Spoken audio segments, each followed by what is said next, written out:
Amis internautes, salam alaikum. Veuillez vous abonner sur votre chaîne Dakar Plus et n'oubliez pas d'activer la cloche de notification. Vous aurez des informations en temps réel ici au Sénégal et à l'extérieur.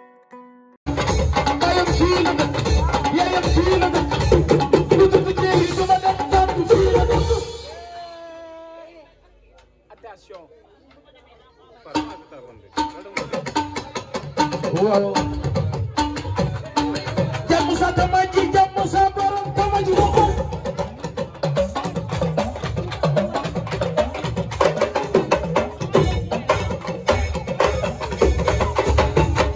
Kali du fii la dëkk, bayam fii la dëkk, yaayam fii la dëkk.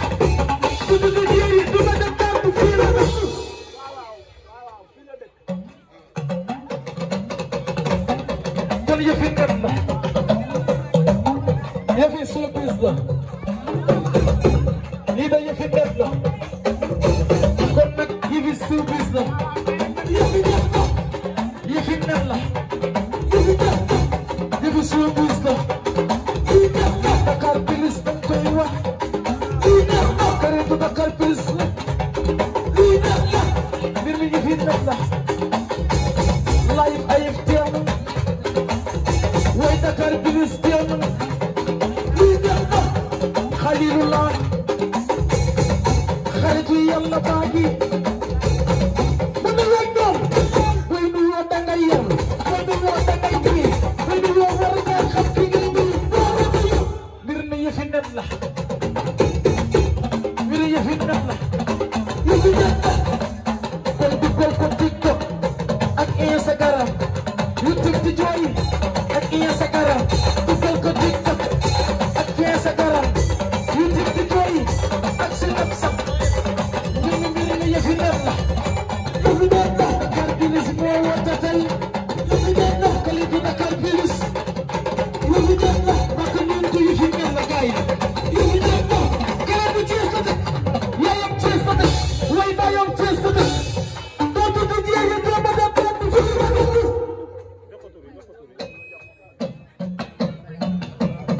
Mano TikTok xaar réew mi day yëngu dama Instagram xaar réew mi day yëngu xale bi dama Snap xaar réew mi day yëngu YouTube bi nañu xaar réew mi day yëngu Tamsir soxna sa baay bis gi yàgg na Tamsir soxna sa baay gën gi yàgg na sa baay la njëkk a tekki moo njëkk a tabax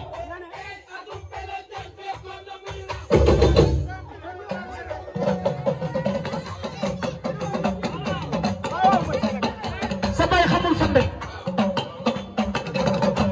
Babacar soxna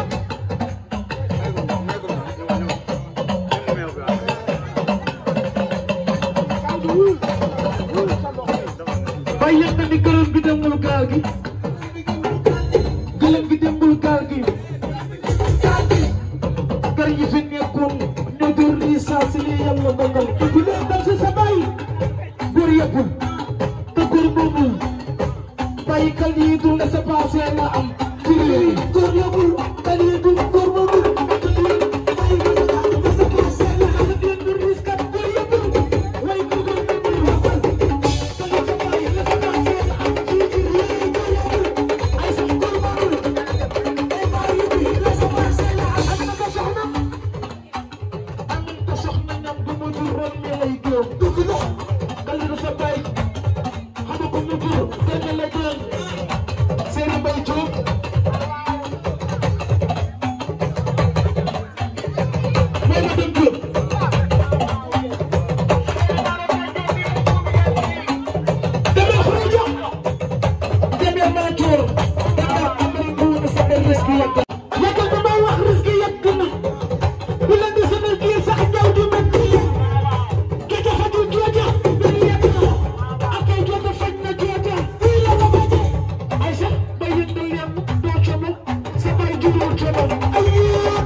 jooy moo xam la muy jooy ko xasal na ko keesu ko baaram yaa ji baax nga ko doomam maa ngi ñëw ci yow ki war a coow li ala bëkkëri jaja bëkkëri sama jara fa samba jeela ñes ay sa na say naa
Dakar Plus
Africa.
Amis internautes, salam alaikum. Veuillez vous abonner sur votre chaîne Dakar Plus et n'oubliez pas d'activer la cloche de notification. Vous aurez des informations en temps réel ici au Sénégal et à l'extérieur.